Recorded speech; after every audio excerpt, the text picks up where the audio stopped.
Hey guys, welcome to our video. My name's Sean. And I'm Tara. And today we'll be talking to you about Tamsulosin.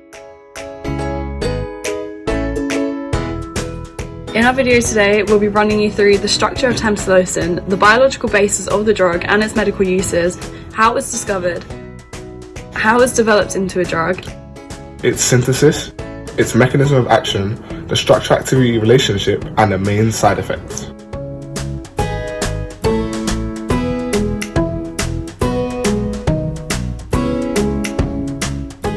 The medical use of Tamsulosin is the treatment of benign prostatic hyperplasia. This is non-cancerous enlargement of the prostate. This affects 50% of men in their 50s and 90% of men in their 80s. The cause is mostly unknown, but is thought to be due to hormonal changes and tissue remodeling due to age. Tamsulosin doesn't treat the enlargement of the prostate, but it does reduce the symptoms of the condition. The symptoms include stress incontinence and other issues with urination. These are caused by increased pressure on the urethra and neck of the bladder. The drug is an alpha-1 adrenoceptor antagonist. It is a subtype selective to alpha-1A and alpha-1D, which are concentrated in the prostate, prostatic capsule, prostatic urethra, and bladder.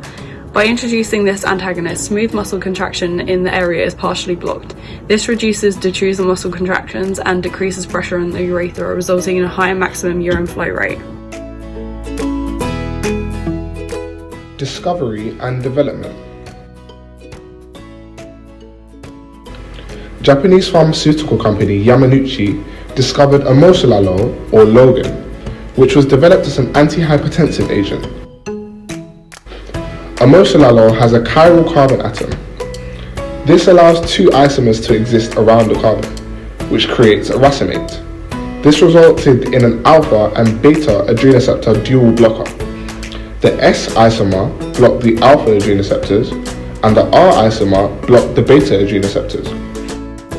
However, for the S isomer, the OH group attached to the carbon was hypothesized to be placed opposite the receptor, thus leading to a desoxy derivative of amoxicillin.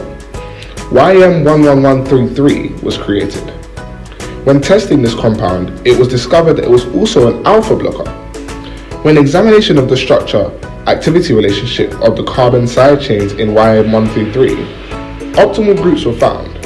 At R1, the ester group CH3O gave the best pharmacological selectivity, metabolic stability, and physical properties when compared to other analogues. At R2, it was found that a hydrogen would be an optimal group. At R3, a methyl group increased the activity tenfold. At R4, the optimal group was the ether C2H5O.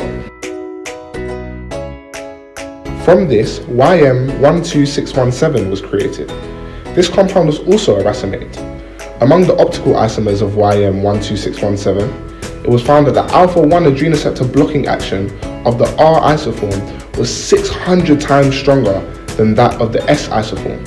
In 1995, Takanaka et al. Gave the purified R isoform YM12617 the name Tamsulosin. Synthesis.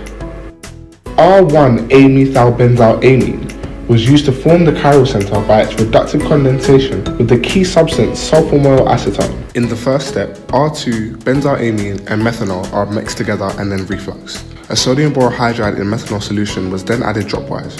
After evaporation of methanol, the residual aqueous layer needs to be separated and extracted, and the organic phases combined. The filtrate from the organic phases are acidified after drying, which gives a precipitate of R4HCl, which is stirred and washed to give R4. The resulting enantiomer is N-alkylated with the R5 intermediate giving R6. To R6, methanol is added and hydrogenated in the presence of palladium carbon. After more purification steps, the filtrate is evaporated and the remaining residue is crystallized, then dissolved in methanol and HCl. And the final resulting precipitate is filtered and washed, creating Tamsulosin, R1HCl. The mechanism of action of Tamsulosin is as a competitive alpha-1 adrenoceptor antagonist. This means that it binds to the active site of the alpha-1 adrenoceptor and stops its main agonist, noradrenaline, from being able to bind and trigger an action potential. According to the drugs.com website, Tamsulosin binds selectively and reversibly, so it will only block the activation of the receptor for a short period of time. These alpha-1 receptors are most commonly found in the bladder and the prostate, so Tamsulosin helps with the overactive bladder and with benign prostatic hyperplasia.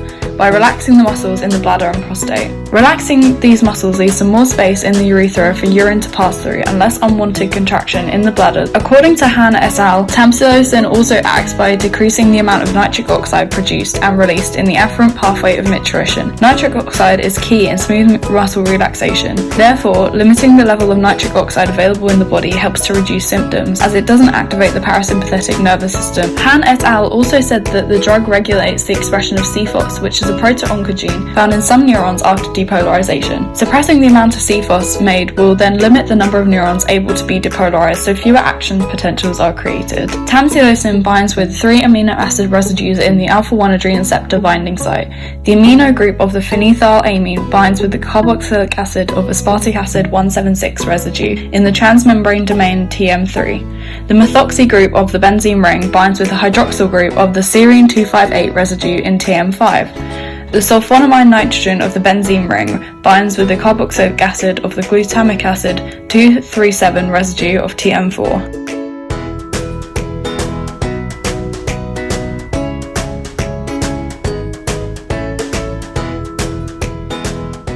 Main side effects. Due to tamsulosin's high level of specificity, it doesn't cause the side effects of alpha-1 adrenal receptor antagonists with a lower specificity. Most other alpha-1 antagonists cause postural hypotension, and some cause tachycardia, cardiac dysrhythmias, and gastrointestinal symptoms as they dilate blood vessels, slowing down the heart rate and decreasing blood pressure.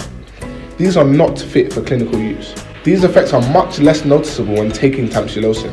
The 2 major adverse effects of tamsulosin are failure to ejaculate and priapism, which is a constant painful erection lasting over 6 hours. These are on-target side effects.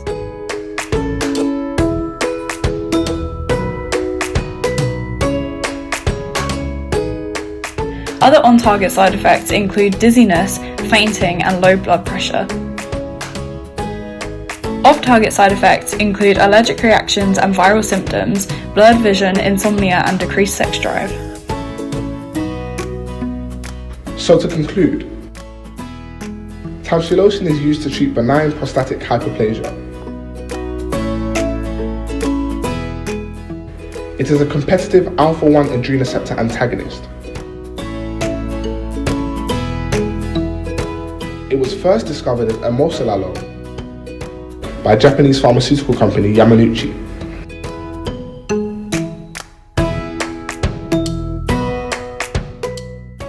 It has 3 binding interactions in the active site.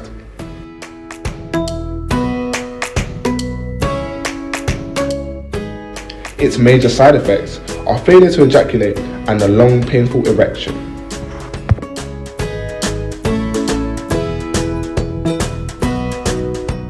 Thanks for watching!